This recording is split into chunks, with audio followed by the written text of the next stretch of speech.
ఖారాబాత్కి ఉల్లగడ్డలు, టమాటా ముక్కలు, beans, carrot, onion, కొంచెం ఈ జీడిపప్పు ముక్కలు వేసి మొత్తం నేతిలో వేయించుకొని తిరగమాత వేసుకొని రవ్వ కలిపి ఇట్లా వేయించుకోవాలి.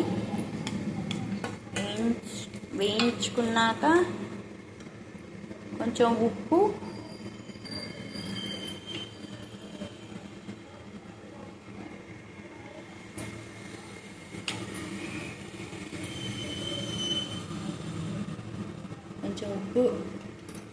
కొద్దిగా కారం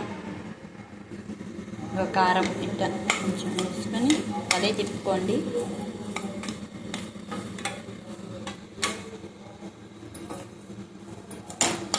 కొంచెం చాలేదు కదా, పెద్దగా వేసుకోవాలి. సరిపడా ఎవరికి రుచికి సరిపడా. వచ్చేసరికి హాట్ చిల్లీ అంటారు.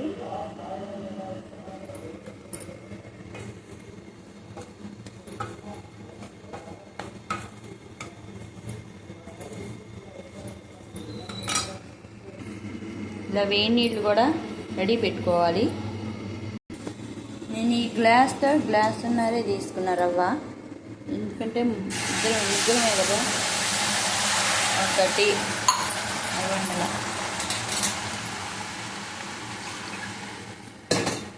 అప్పుడు 3 నుంచి 4 గ్లాసులు అయితే సరిపోతుంది.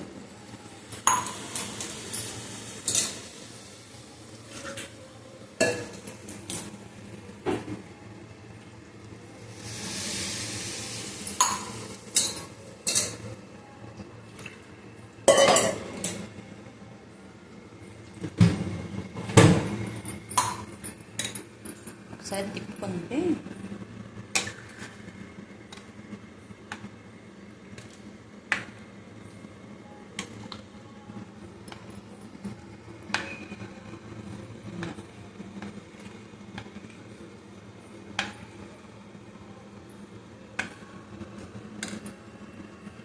దింపుకునేటప్పుడు నెయ్యి వేసుకుంటే రెడీ అయిపోద్ది. వాంగీబాత్ రెడీ. ఇంకా నీరు చట్నీ. ఖారాబాత్ రెడీ. దాంట్లోకి ఇలా నీరు చట్నీ,